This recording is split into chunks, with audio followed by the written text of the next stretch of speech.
Hi friends, welcome to my channel. आज की video में हम लेके आए हैं ओल्ड टैक्स रिजीम और जो हमारा न्यू टैक्स रिजीम आया है उसमें क्या क्या डिफरेंसेस है, कहाँ कहाँ आपको बेनिफिट होगा और कहाँ कहाँ बेनिफिट नहीं होगा। तो आपको बहुत केयरफुली रिटर्न फाइल करनी है कि आप उसमें क्या सिलेक्ट करते हैं। ये सब बातों को आपको ध्यान रखना है कि कहाँ पे आपको डिडक्शन मिल रही है, कहाँ पे नहीं मिल रही। पहला है हमारा स्टैंडर्ड डिडक्शन। सैलरी पेंशन में ओल्ड टैक्स रिजीम में हमारे डिडक्शन है 50,000, न्यू टैक्स रिजीम में है 75,000 फ्रॉम असेसमेंट ईयर 25-26। ये हमारी स्टैंडर्ड डिडक्शन है। सिर्फ इसी डिडक्शन पे नहीं जाएंगे, हमारी बहुत सारी अलग अलग चेंजेस और हैं। सेकंड है सेक्शन 80C। 80C हमारा है सेक्शन जो है LIC PPF जो भी आप जमा कराते हो सब 80C में आता है। हमारा ओल्ड टैक्स रिजीम में आपको 1.5 लाख तक की आपकी पहले से लिमिट है, 1,50,000 ये चल रही है और आप इतना क्लेम कर सकते हैं, जबकि न्यू टैक्स रिजीम में कुछ भी अलाउ नहीं है, नॉट अलाउड। थर्ड है section 80CCC pension funds. Section 80CC up to ₹10 lakh combined with 80C और इसको मिला के हमारी लिमिट कितनी है, 1.5 लाख रुपए, जबकि न्यू टैक्स रिजीम में हमें कोई भी ये अलाउ नहीं है। उसके बाद है सेक्शन 80CCD NPS जो आप एडिशनल जमा कराते हैं। 50,000 आपकी लिमिट है ओल्ड टैक्स रिजीम में, न्यू टैक्स रिजीम में कोई भी लिमिट नहीं है।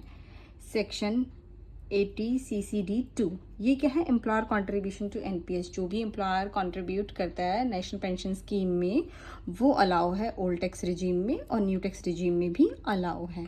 उसके बाद आता है आपका HRA हाउस रेंट अलाउंस। ये आपको अलाउ है ओल्ड टैक्स रिजीम में, न्यू टैक्स रिजीम में अलाउ नहीं है।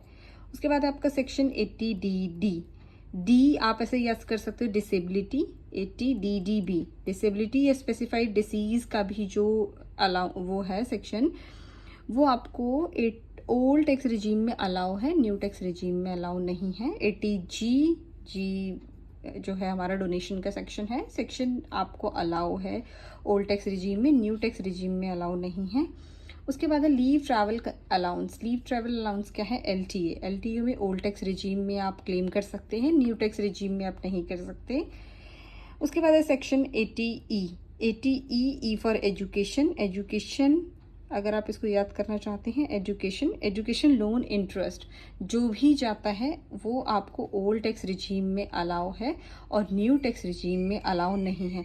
तो ये क्या है, सारे डिफरेंसेस है फ्रेंड्स हमारे ओल्ड टैक्स रिजीम में और न्यू टैक्स रिजीम में क्या क्या फ़र्क है। तो आप जब भी रिटर्न भरें तो केयरफुली ध्यान रखें कि आपको कहाँ पे कौन सी चीज़ें अडॉप्ट करनी है, आपको न्यू टैक्स रिजीम में फ़ाइल करना है या आपको ओल्ड टैक्स रिजीम में फ़ाइल करना है, क्योंकि आपको जो डिडक्शन है, जो बेनिफिट्स हैं उसके अकॉर्डिंग मिलेंगे।